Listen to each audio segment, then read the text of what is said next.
foreign predatory parasitic corporations are replacing our natural environment with an industrial landscape of wind turbines. One Nation will stand against sending children down a path of drug dependency and body mutilation to appease the gender cult. Leave our kids alone. The Trusted Digital Identity Bill is a global surveillance and control mechanism that profit-hungry corporations and power-mad politicians drafted and crafted. One Nation opposes this inhuman dystopian future that the United Nations promotes as the Great Reset, and we condemn this Parliament for signing onto it. I called for Australia to reject the World Economic Forum's Great Reset and instead mount a Great Resist. Just like the koalas being euthanized to make way for wind turbines or damaged solar panels leaking toxic heavy metals into waterways, the United Nations net zero plan again involves killing the environment to save it. I've been speaking about the fear, the oppression and the inhuman cruelty of our COVID response since July 2020. I promised to hound down those responsible, and I will continue relentlessly to keep that promise. You're about to be live with me, Senator Malcolm Roberts.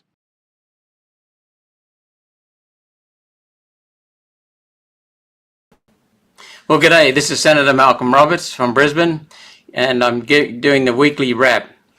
First thing I want to discuss is the One Nation's phenomenal election success.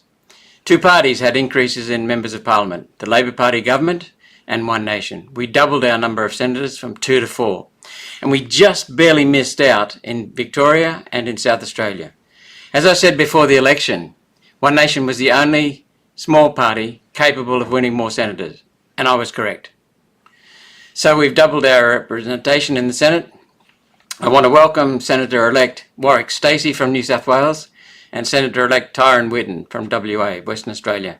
I've met them both. They came over and had the day with us here in Brisbane last week, and it was very, very interesting. Warwick, I'll let him tell you his story. Is an amazing story, and Tyron from the Grassroots, he's come up. So we're going to have a welcome addition with both of those two. They're going to be highly effective, and I'm really looking forward to working with them. They're both decent, committed people, patriotic, and very positive about Australia. I want to also mention, without going into the details, there'll be an independent review of the election campaign and the results. And that I'll discuss more about that when we get the review. It's being done at the moment, as I said, about the whole campaign and the results. So that'll be with us in a matter of weeks, I hope. And then I'll discuss more about it and give you my additional comments and our staff team's additional comments. There's also being a review being done by the same person, independent, a review of the whole party, and I'll discuss that more after it's released. But I want to give you some very good news about the party, and then I'll explain why we're doing it now and why we haven't done it until now.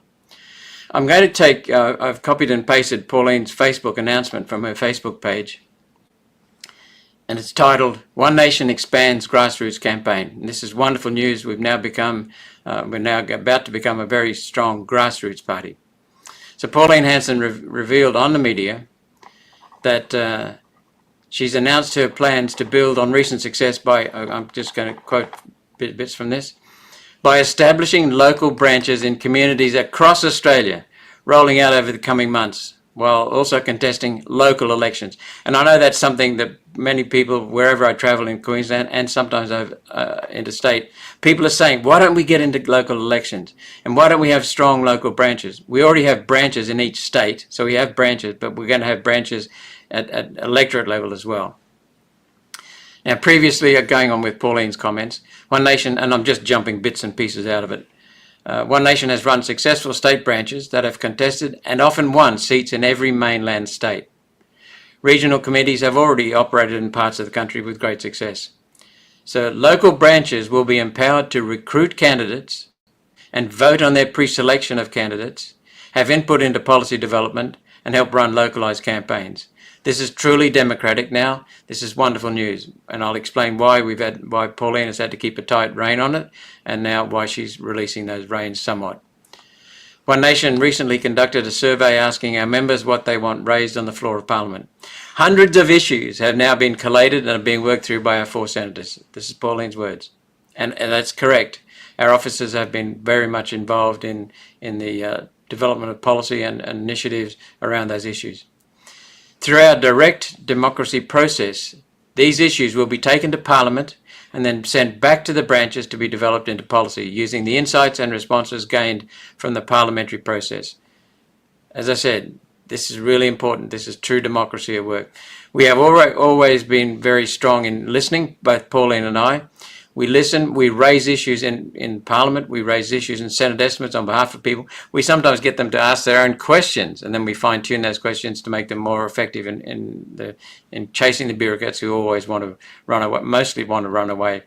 We also raise issues for our constituents. So this is just following through, making it more systematic.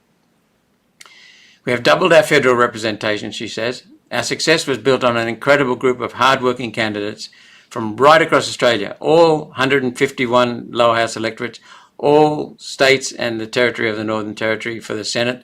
The only place we didn't have candidates was the ACT. Right across Australia. People based in their local communities who campaigned hard on the issues that mattered locally. Thank you so much for everyone who volunteered, everyone who gave ideas, everyone who suggested things, everyone who got involved in any way. Thank you so much. Thank you, including those who held us accountable. Said, why don't we do this? Why don't we do something else? That's what we need. That's what you need for a strong party. And One Nation is growing from strength to strength. She goes on, empowering the grassroots movement that got our senators elected and re-elected is the core goal behind establishing these branches. That is extremely important to understand. I'll say it again. Empowering the grassroots movement that got our senators elected and re-elected is the core goal behind establishing these branches. Now, Pauline's been re-elected once. She's faced the electorate in 2022. She was elected in 2016, re-elected in 2022. I was elected in 2016 and have been re-elected twice, once in 2019 and again in 2025. So thank you very much for the vote of confidence. Then Pauline will finishes off with these comments. The branch network will require a significant investment in One Nation's administration team, technology and infrastructure to ensure members are properly equipped to turn our federal success into real action at every level of government and councils. Now, I want to mention that I'm really heartened as well because the only state I didn't mention was Tassie. We actually came 7th there out of 6, so we just missed out. Wasn't as close as in South Australia and Victoria, but it was still very credible performance. Now, Lee Hansen was our lead candidate there, and she did extremely well. She's got a rapport, she's a very, very good speaker, and she's practical and commonsensical, and she's straight. She's straight, just like her mum. So, but she's actually quite wonderful to work with. She's got a lot of experience. I've known her for about now, nearly a decade, and she's very, very impressive. She impressed me when I first met her in 2016. Now, what I'm about to say is that she is working with the party at the moment because we valued her support. We also want to keep her involved because she's an incredible asset for this party. So I've seen the draft bylaws to the One Nation Constitution to set up branches, to enable branches and hold branch committees accountable. They're wonderful bylaws. I made minor trivial suggestions just on grammar and spelling and so on. Just a handful of suggestions, minor suggestions. I was really impressed with how thorough the bylaws are. These branches are a genuine, solid structural reform enhancement. And I also saw the draft implementation plan, and you can see Lee's practicality on that. So the draft implementation plan, other people in the party said, let's get after it, let's go and build branches, quick, let's get into it. Extend on our state branches and get it down to electorate level. And Lee has very calmly said, I don't think I'm divulging anything in confidence here, very calmly said, let's properly roll it out, design the branches to work properly, and then roll them out properly in a very good methodical plan. And I'm fully behind her on that. Now let me tell you about the reason for no local branches after 1998. What happened was, I had a 12-hour, I'll take you back to a story with Pauline. In 2016, she was impressed with me speaking in public and she heard good stories about me. So she approached me and said, would I like to run on the Senate ticket with her as number 2? And I said, well, I'll check with my wife first and then I'll get back to you. So Christine said, yes, go for it, really good. So that was done, and Christine does her research on Pauline, believe me. So she never really heard of Pauline because Christine was born in the States and lived there for the first 30 years. So anyway, so I said to Pauline, okay, Christine says yes. She says, right, sign up. And I said, no. First of all, I have a talk with you.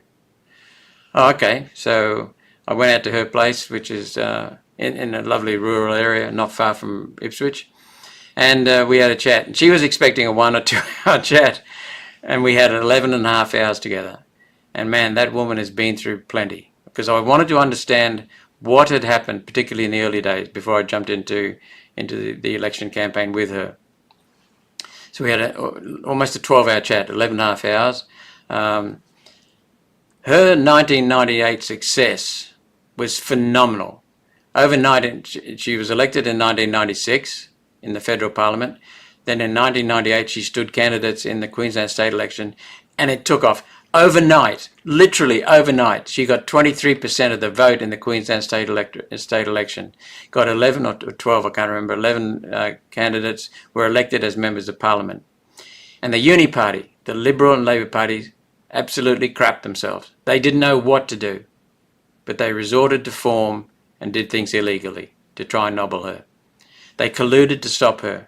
The Prime Minister at the time, John Howard, his cabinet, his senior ministers, and Peter Beattie, the Premier of Queensland, worked together to nobble her because they were both scared of her chewing out votes on her parties, on their parties. First thing that Peter Beattie did was change the laws in Queensland, and as a result, she was jailed. And then she was released on appeal. So they failed in getting her jailed. But she was the first political prisoner, and that's important to understand because we've heard other recent parties, pop-up parties and micro parties being formed, and they think they can replicate Pauline's success. She's done the hard yard. She's earned the credit and the respect of Australians. Even those who don't agree with us respect what she's been through and how she's carried herself. So the next thing, when they failed with jailing her, they decided they'd call her racist.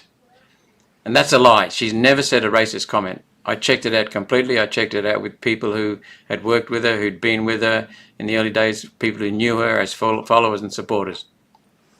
And it also shows that Australians are not racist because by using that tactic of calling her a racist, it was a lie, but using that tactic, they knew that she would be pilloried. And she was for a while. She was, because the media jumped on behind it. The globalist agenda pushed it. Liberal and Labor pushed it. And so everywhere it was Pauline Hanson was a racist. Now it hurt her. It hurt the party until fairly recently, until recent years in fact. But that's a wonderful thing in some ways because it shows that dishonest stigma was a stigma to many Australians. Australians are not racist. They don't like racists. That's what that confirmed. But she had to pay the price for that. So then, the next thing they did, they infiltrated, Labor and Liberal, infiltrated her party branches in Queensland in 1998. They ganged up on the members of Parliament in the state Parliament, and they nobbled the party from within. They ate it out and white-handed it. So when she came back, when she was invited back to take over the party again in 2014, 2015, she said no branches until we get established. No branches. And I can see that entirely. So, and I remember when we introduced a new when the party introduced a new constitution in 2015, I walked into the office and said, tell me to the secretary of the party, will the new constitution give Pauline complete power? And he sort of looked a bit sheepishly and then he said, yes. And I said, great, that's exactly what we need. We need to stabilise the party, make sure that it is performing properly before we democratise it again. Pauline's now democratising it, thanks to the wonderful talents of James Ashby as well and our people at party headquarters. So we're the only party with that history and a strong, loyal base, a very strong, loyal base. I honestly have told people we're the last hope of Australia. Let me see if... Can you hear me now, Sheena? I just saw a message there. Can't hear me. Okay. Now, Pauline has opposed the globalists who were pushing the international agenda, the UN Agenda 21 since 1992. She came into the lower house in 1996. She's opposed it from the start, the globalist agenda. She's completely opposed it and nobbled it. And I learned before I got into the party about that agenda, so I've been opposing it ever since before I got into Parliament. Now, I must remind people, some people have said, well, the Greens have grown more quickly than One Nation. One Nation has really only been around since 2016. Sure, we had the early days with Pauline, but then she was out of politics for a long time. The Greens were slow. And now they've got 12 senators minus two defections. They've had two defect from them. But the Greens have been successful because they didn't have strong opposition. The Labor and Liberal parties were afraid, until I got into the Senate, of calling them out. And the Greens have also been a vehicle, and they remain a vehicle, for the globalist agenda. So they had massive support from the media, from the globalists themselves, from the Uni Party. Funds have been diverted to them, funds have been diverted to their cause, and they've had all of that support, whereas Pauline has had nothing but antagonism and criticism and fighting to head her off until until her recent term. And now that opposition to us is diminishing. We hardly ever hear the names we've been called in the past. What I want to say is that the Greens were and remain a vehicle for the globalist agenda. They've had massive support and they've grown. Pauline has had nothing but landmines put in her way, nothing but barriers, and she has grown. And now the tone of the electorate has changed with regard to One Nation. So I wanted to first acknowledge Pauline Hanson and also James Ashby, who's doing a phenomenal job. And he has been so loyal, he's put up with so much criticism, and he's been doing a really good, honest job. And I also want to, I'm very much for giving appreciation to people who've helped. So I want to also call out One Nation headquarters staff have done really well. When you see the size of the team in One Nation headquarters, you'd fall over. There are two people essentially doing the campaign with help from another two. And one of them only works part-time. This is just a phenomenal achievement, because they've got good systems in place.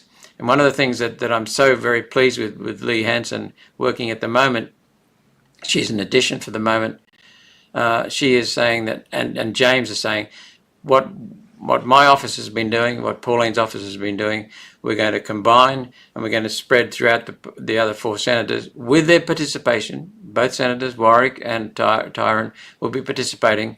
And we will build systems to keep our party very much systematic, so that we can share our successes and guard against where we've made mistakes in the past. Now, coming back to head office, there's so much to say. I got distracted myself. In the past, I'll be honest, I've been severely critical at times of One Nation headquarters. The latest election, I've been very, very positive. My staff have been very, very positive. One Nation headquarters did phenomenally well. Not just well, they did phenomenally well. They're loyal, they're competent, they're experienced, and they're straight. They're still overloaded at times because such a skinny staff, but they're getting on top of it, and they're making up for lack of staff with systems, and now they're becoming efficient. That's what we lacked in the past, and that let them down. Now we're getting them. Now, the electors saw, so I just want to say that's the introduction on One Nation. Well, how much time we got here? Geez, 20 minutes.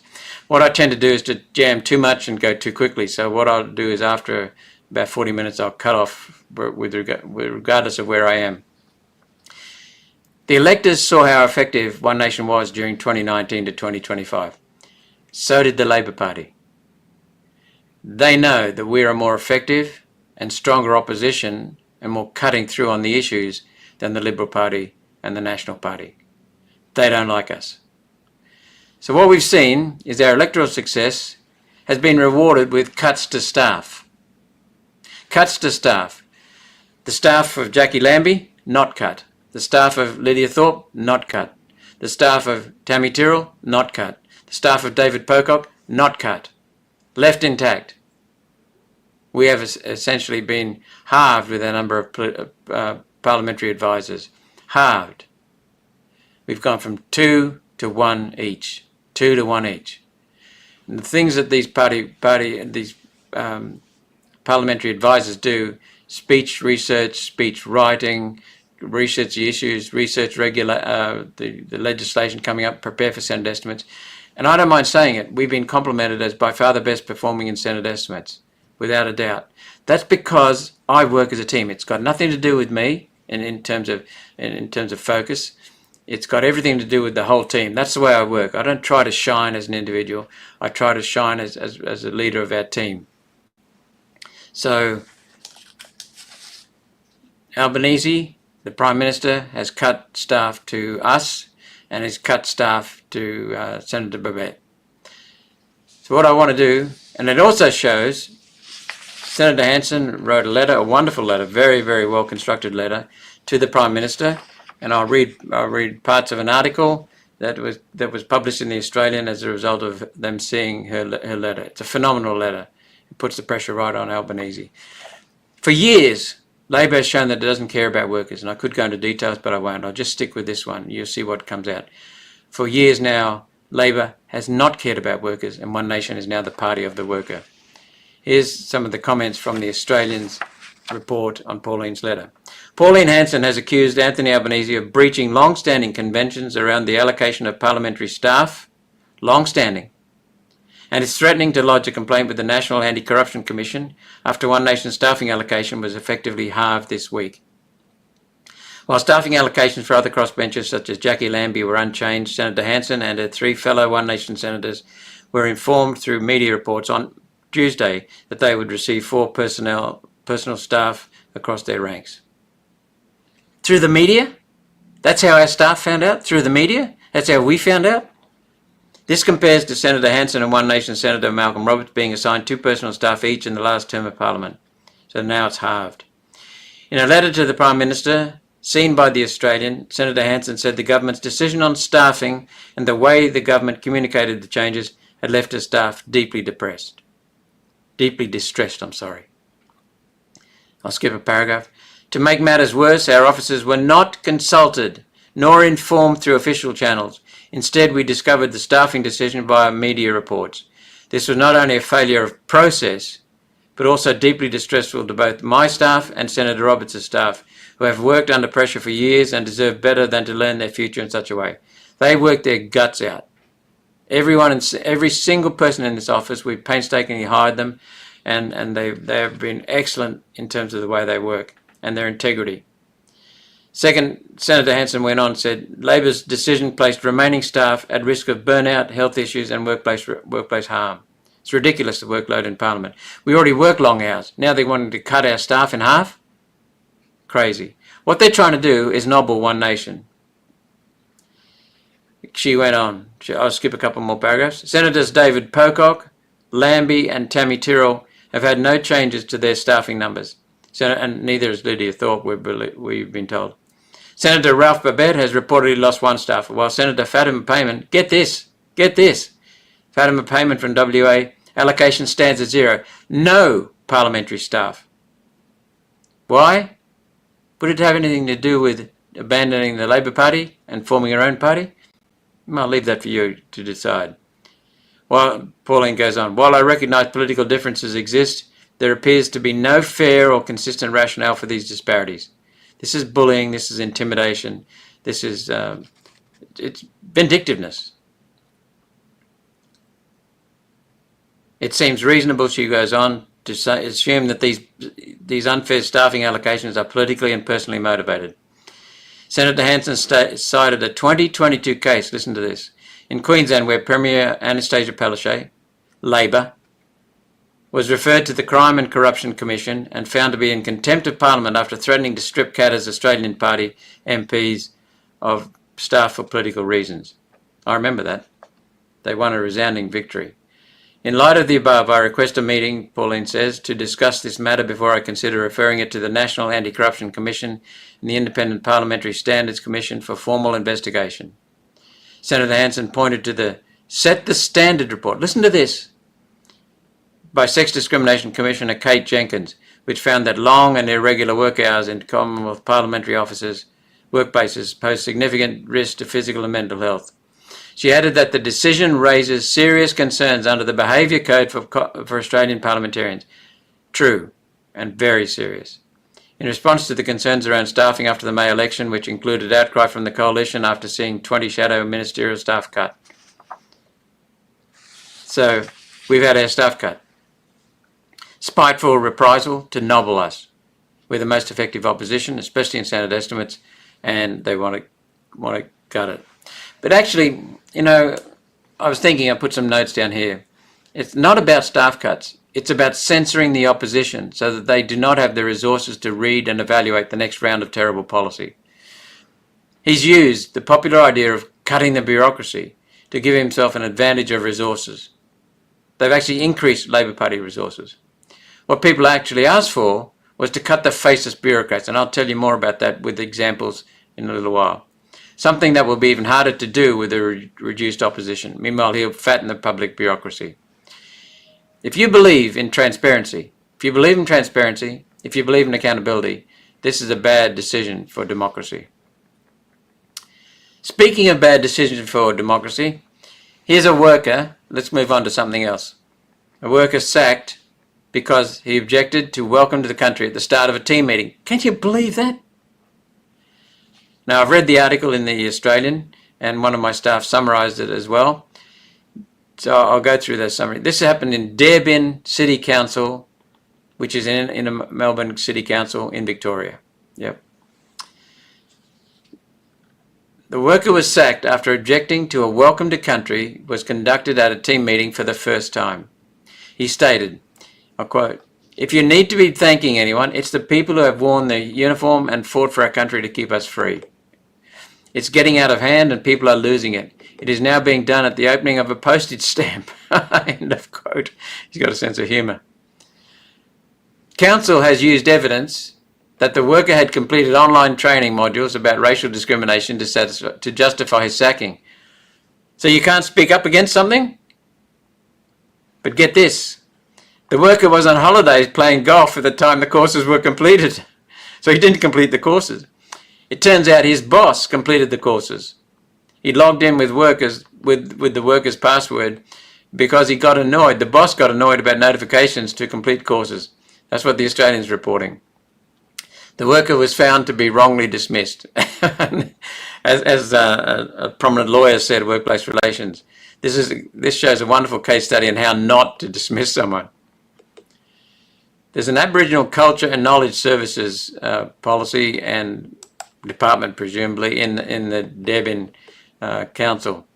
And I'll just quote from it. "Recognising the Wurundjeri Woi-wurrung people, incorporated as the traditional owners of the land, have cared for country for many thousands of years, celebrating Aboriginal and Torres Strait Islander culture, values, knowledge and traditions, centering self-determination across Council's work and with a focus on initiatives such as developing a partnership agreement with the Wurundjeri Woi-wurrung Aboriginal Culture Heritage Aboriginal Corporation." Wow, what a mouthful.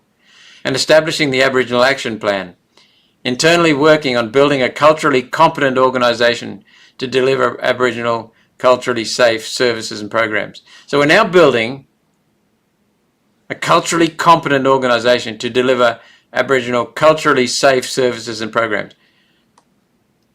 Isn't this racist? Discriminating one race against and leaving the others out?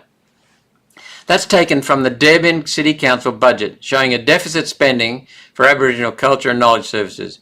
Figures are in the hundreds of thousands. Hell, I'll give it to you.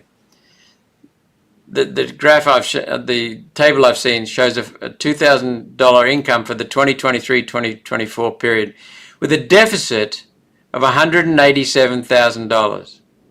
Then in 2024-2025, a deficit of $449,000. $449,000. And then in the 2025-2026 year, a deficit of $261,000.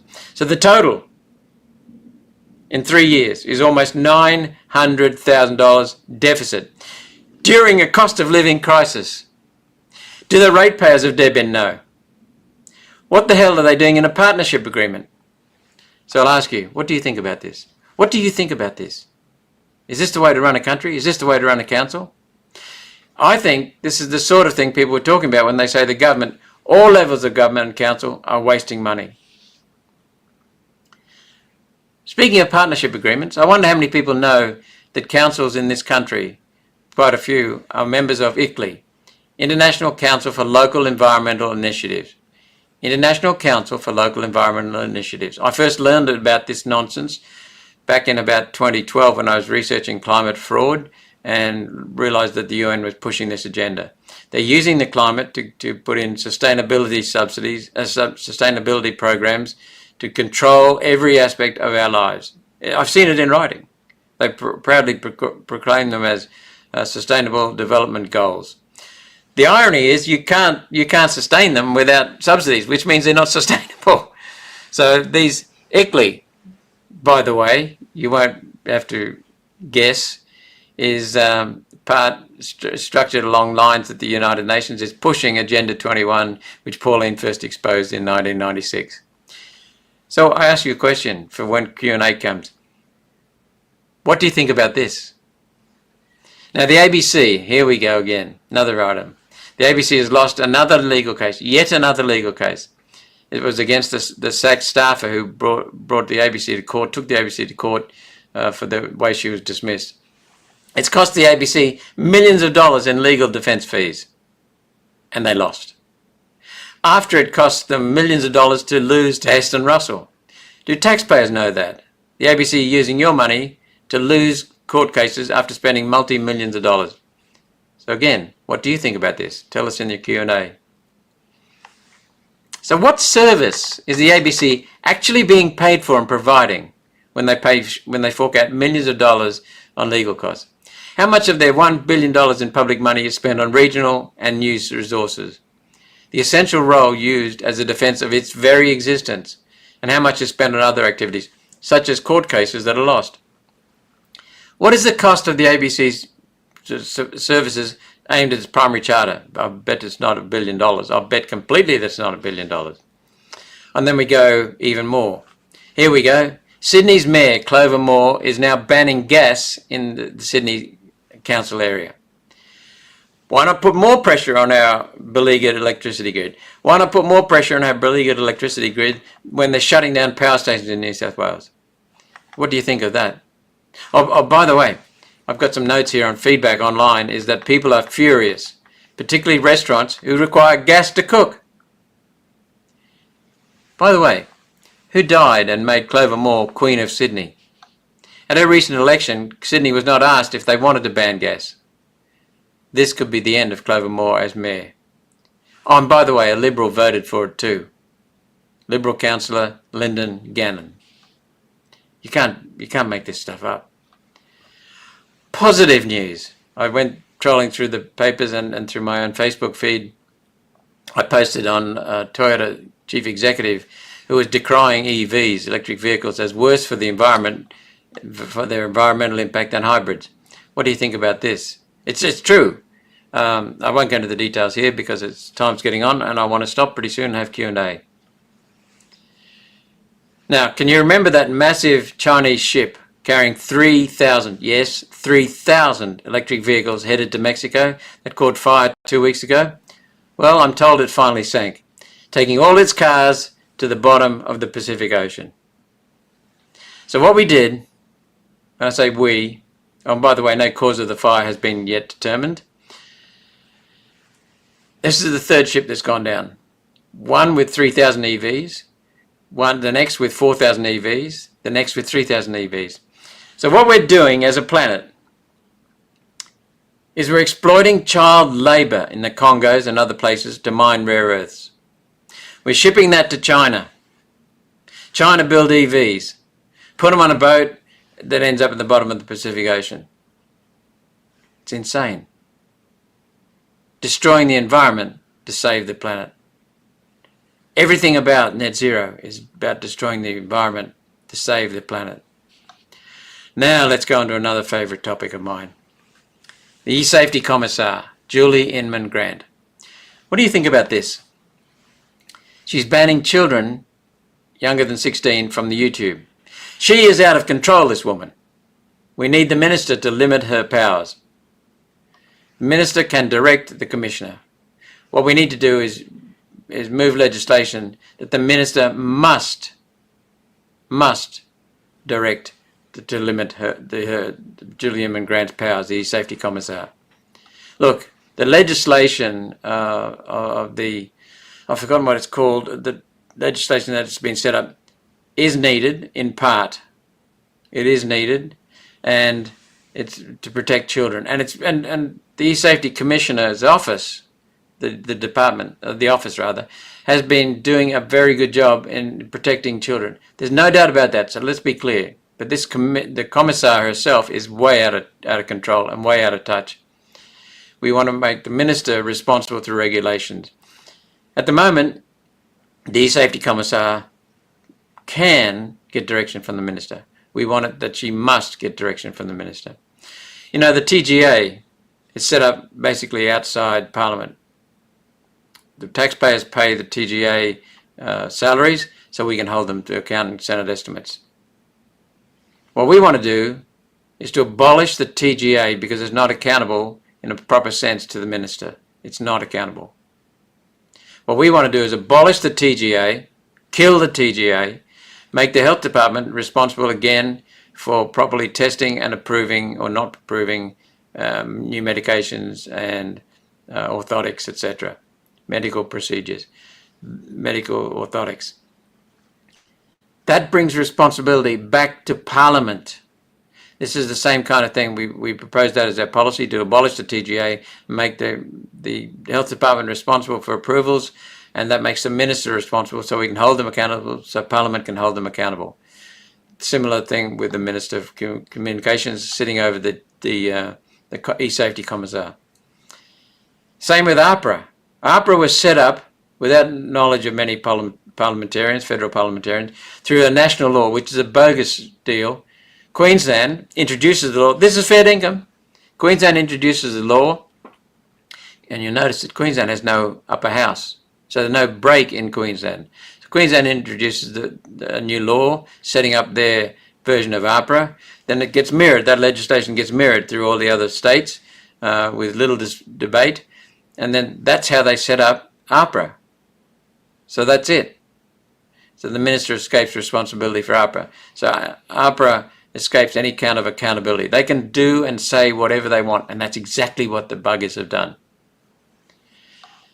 Some of the items that I'd like just for you to think about with the e-safety commissar with regard to banning children watching YouTube. Many people, many children watch YouTube for education. Now, I've got a son, he's pretty bright on maths, and a daughter, she's pretty bright, but not in maths, in other things.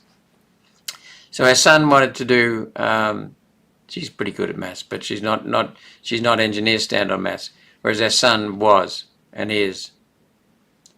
So what we wanted to do was get him, we went out and researched, and we got him a tutoring program. We paid a lot of money for it, we thought very much of it, and what he did was he went out and he did his own research on YouTube and contacted found an American professor, very good on mathematics, a university professor, and he got all of the high school maths and went right through it and did brilliantly on it, thanks to that YouTube clip. He found it, and he watched it, and he educated himself. And I've learned that YouTube is a far better tool for educating children, university students, high school students, than some universities. Far, far better. Now, there are other things. Think about this. You don't need a YouTube account. A child doesn't need a YouTube account to view YouTube on smart TVs. They just go through the smart TV. A 12-year-old can't watch YouTube, yet they can decide their gender and cut bits and pieces off themselves. Crazy. This control over YouTube undermines parents. YouTube has a parental lock. Now, okay, it doesn't work as well as some people would like, but that can be tightened up by looking at the standards of enforcement of industry standards. YouTube has a kids app, I'm told. I only learnt that this morning in our staff team meeting. It has a kids app for stopping content from videos for over 18-year-old people over 18 years of age. So this is already being possible. And there are games, I'm told Minecraft is one of them, and I'm told Minecraft's okay, I've never played it. So games such as Minecraft will be unavailable for children. there's an impact on YouTube creators, people creating videos. What will happen to them? Where does this woman, Julie Inman-Grant, the e-safety commissar, draw the line? We do need to tighten enforcement of the industry standards, and we also need to make the minister accountable directly for giving instructions to the e-safety commissar. Looking at the time, yet almost time to finish. I'll just discuss one item. Liberal leader Susan Ley. She started her National Press Club address earlier this week with a welcome to country. Now, the Liberal Party voters opposed the Aboriginal voice referendum 2/3 to 1/3. 2 to 1. Yet now she's going out and wants to give a welcome to country, separating the Aboriginal people from others. Is that racist? She's treating people according to race? That makes her racist. Let me make it very clear. One Nation opposes division and separation because we are one nation. Pauline didn't go out and call her party a white nation, a black nation, an Asian nation, an Aboriginal nation. She called our party One Nation. That's the complete opposite of racism. So I'm asking, it all boils down to a few questions for everyone, especially Liberals. Is Susan Ley significant? Will her influence be substantial or negligible? Will it be long-lived or short-lived?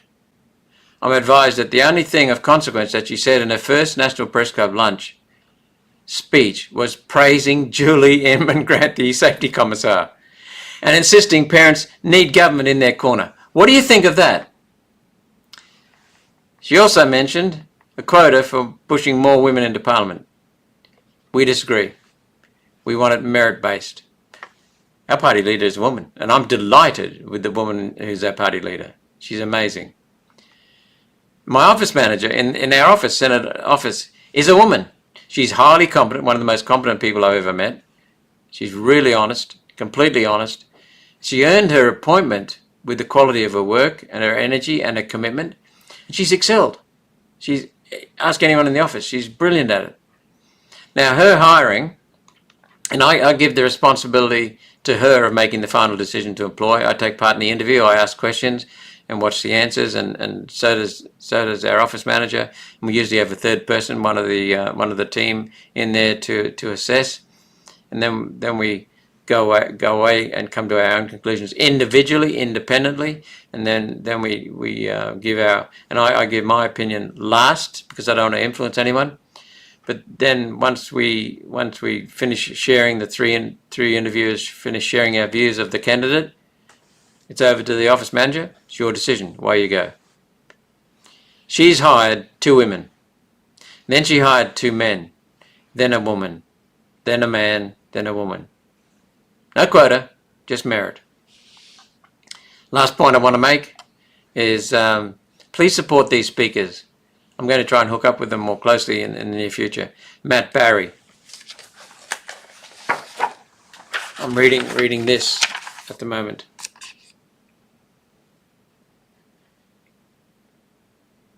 From Matt Barry. Flat out, like a nation sinking.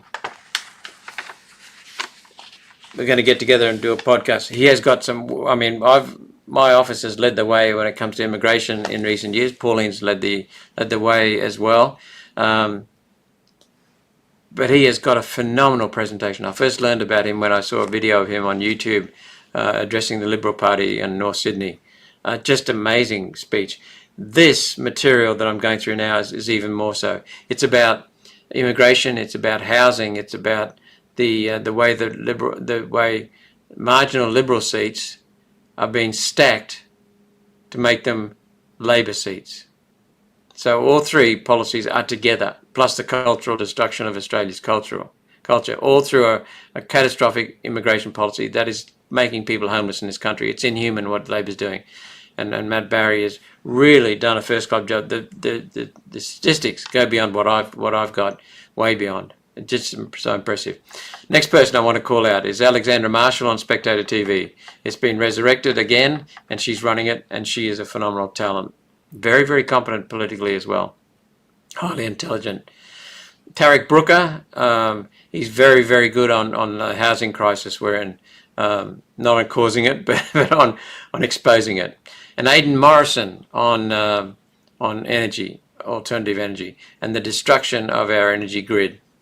All of these people and others that I'll mention in future months are protecting our nation. Okay, over to you on Q&A. So I've gone 5 minutes over time, but I've been wanting to do Q&A for a while, and I quite often jam so much in that it becomes hard to do. Any questions? Colonel Clink, oh, good day, mate. Good to see you again. Each state health department should be independent of each other. No more eggs in a one basket. Yes, absolutely correct. Colonel Clink, you might be German name or German nickname, but you know Australia's constitution. Australia copied a very important provision from the American Constitution, competitive federalism. We're a federation of sovereign, independent states. We've gone further in our constitution and allocated the majority of government services, and there must be some government services, particularly in a country like Australia that's so big and can't have competition on some services and some infrastructure. We set up competitive federalism, and most of the services come from the states. And the reason for that is there are two basic reasons. First of all, whichever state does better at providing that service, people will move from the other states to that state. And then the other states start lifting their game. Competitive federalism has worked. I can give you examples. I won't at the moment unless someone asks me again. But that's so important. We've got basically a marketplace in governance. A marketplace in governance. Competitive enterprise in governance. The second reason is because if you centralize, then it's very easy for a foreign entity to usurp the sovereignty of our country.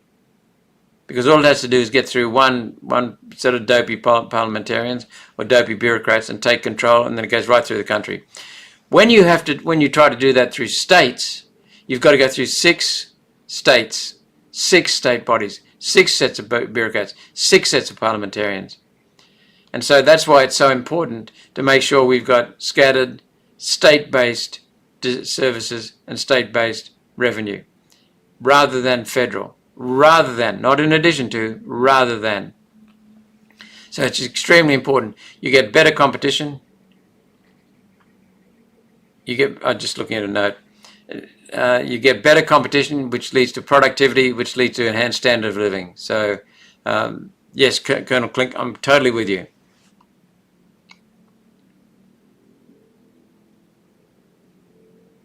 Yeah, sure. Let them come through. I don't care what people say.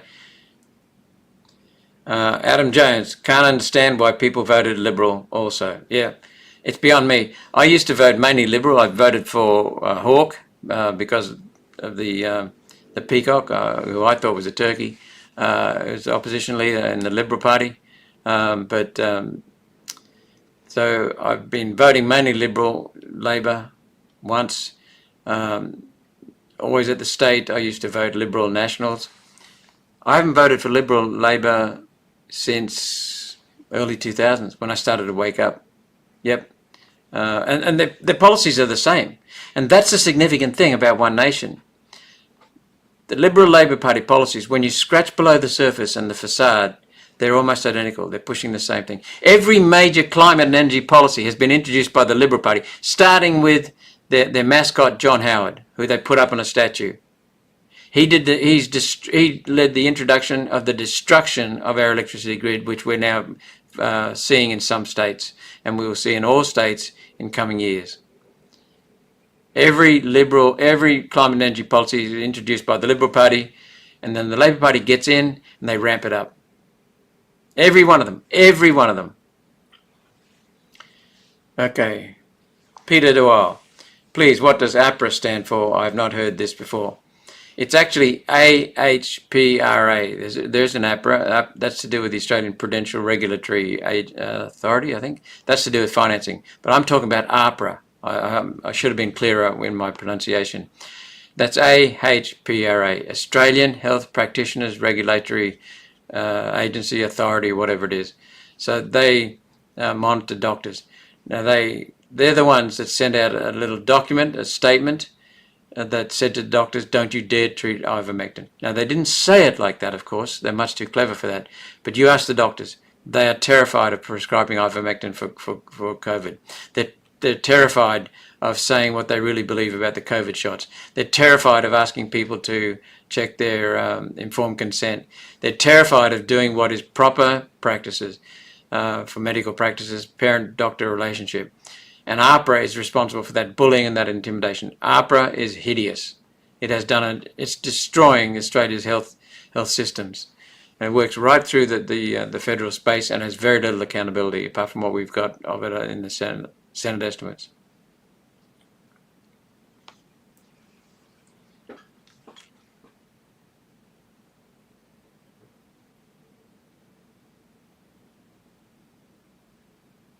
KNT. Senator Roberts, has One Nation ever been offered money from the Jewish lobbyists?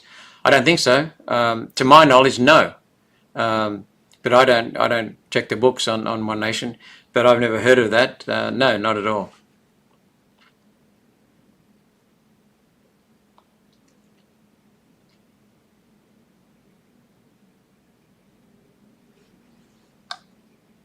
Next question. I can hear an ah through the door. Or an hum. Sandal Kelly. We know it is a Trojan horse for digital ID. What is? There are so many things that are all working together. Now, the digital ID, which Labor's Katie Gallagher said is not compulsory, and yet you come over here to Queensland. If you want a job in the coal mines, you have to have a medical to get the results, even though you can offer to walk in and get them. You must have a digital ID, a state digital ID. So Katie Gallagher was telling lies, or someone's undermined her straight away from her own party. There are so many things pushing the digital ID. Most of the 5 components of a digital ID control system were initiated by the Liberal Party under Scott Morrison, and then pushed into the Parliament, in some cases by Morrison, but in most of the cases by the Labor Party when they got into power. So these two parties are working together. That's why I call them the Uni Party. They are one party pushing the same agenda, and their digital IDs are pushing for global governance, global government. These things are not just happening in Australia, they're happening in Britain, Canada, New Zealand, America, and until Trump came along, thankfully, he's cancelling a lot of this rubbish. Same with the DEI, same with the family law court systems, which are killing families. Part of globalist agenda. Brad Schmetzer, the Liberals are definitely a basket case. We are stuck with Albo for many, many years. But while I agree with your sentiments, Brad, while I agree with that, if One Nation keeps increasing in the Senate, and we almost got another 2, that would give us, if we get one in every state next federal election in 2028, then we'll have our current. If you take Pauline out of it just for a minute, because she's up for re-election, so we've got 3 senators who will be continuing, plus Pauline, who will likely get re-elected, and 5 other senators, which would make 6 plus 3 is 9 senators. That's almost the balance of power. I'm very confident of that possibility, very, very confident, because of the election results now. So that will give us the balance of power in the Senate without a doubt. And Labor will lose some senators, so that will give us the balance of power, and then we can hold these bastards up. It's really important. When, there are so many laws that have been pushed through the Senate with no debate, just guillotine, that's cut short. Guillotine, the debate stopped. Sometimes the debate didn't even start. Now, every government needs to do that at times, but it usually does so with the consent of the Senate. At least the 2 major parties, and many others, because sometimes the debate, stop it from rambling on, everyone has it at a fair chance, and so we just put it to the vote. That only should happen 2 or 3 times in 3 years. With the Labor Party, it happened 100 times that, 220 times in 3 years. They guillotined debate. And sometimes the Liberal Party joined with them in guillotining debate with no debate, not after a reasonable time of debate, no debate. And on key bills, we've even seen times where Labor Party has proposed guillotining the debate, stopping the debate, banning the debate, and the Greens, and they move a motion in the Senate, the Greens oppose it, we oppose it, and the Liberal Party opposes it. And then Labor Party goes out and does a deal with the Greens, or does a deal with the Liberal Party, or does a deal with the Liberal Party. And the next thing, Liberal and Labor collude to push the guillotine through, and no debate on the bill. Sometimes we've had bills passed, what was the record? About 12 bills passed one evening. What was it, 20 bills passed one evening with no debate, just one after the other. Amendments that can be of serious consequence. No debate. No debate. No questions. Ministers not held accountable. That's not the way your representatives should be working, because they're not your representatives. We are not your representatives when the Labor Party does that. And now the Labor Party is trying to silence One Nation by cutting our staff, halving our staff. I'm actually not a phony, Steve. It's all real, mate. This is not a digital ID version.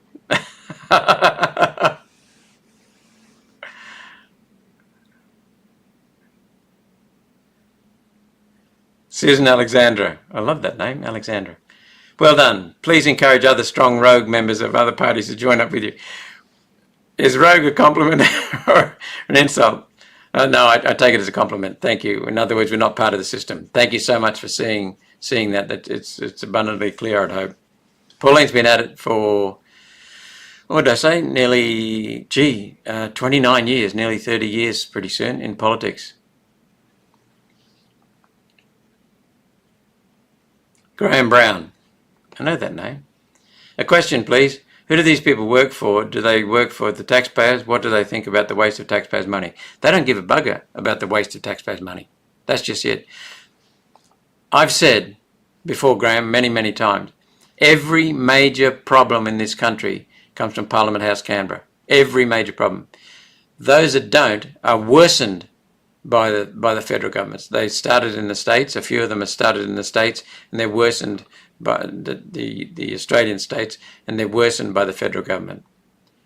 And they don't care about the data. Quite often, legislation, policy, decisions are made without looking at the data. And even when we put up the right data, the verified scientific data, they don't bother with it. They just ignore it. So these people, both Labor Party and Liberal Party, but particularly the Labor Party, are running this country into the ground, and have been for 7 decades now, based upon bullshit. Based upon looking after their vested interests, looking after their donors, looking after the people that give them power, looking after the headlines, looking after emotional plugs, emotional catches to get voters. This is what's destroying and putting in place a globalist agenda. They're committed to that. The majority of Labor Party and quite a few people in the Liberal Party sleep through Parliament. When I oppose the energy policies, when I oppose the climate policies, I get literally Labor Party people walking up to me and saying, "Thank you, mate, that's protecting the workers, keep going." But they don't stand up themselves. So you're right, they're not doing their job. They are not doing their job. Why? Because they're ignorant, stupid, and gutless. Especially gutless. They follow like sheep.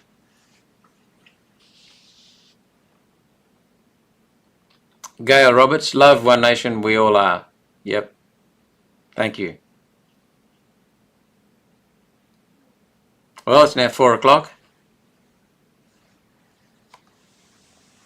One last question.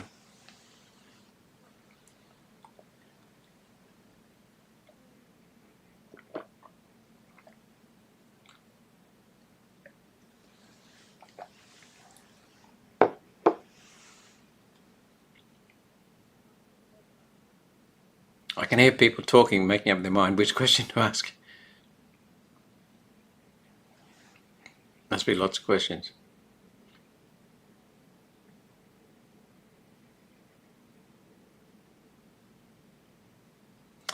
Minecraft can teach electrical systems again, depends on how you use it. Thanks, Anthony. Thanks for that, because Minecraft I thought was just a game. I don't know anything about it at all. other than I know Matt Canavan plays it. And he featured in one of Pauline's cartoons as a Minecraft character from memory. But if you can teach electrical as well, that's wonderful. So it's an educational resource as well. That's the point. Children these days can get a fine education from YouTube, providing the parents take control of it, providing the safety commissar doesn't get to be in control of it. Thank you very much. Have a very good weekend, and hopefully I'll see you next week and more regularly in the coming weeks. Thank you so much. Have a safe weekend and a happy weekend. And thanks for listening.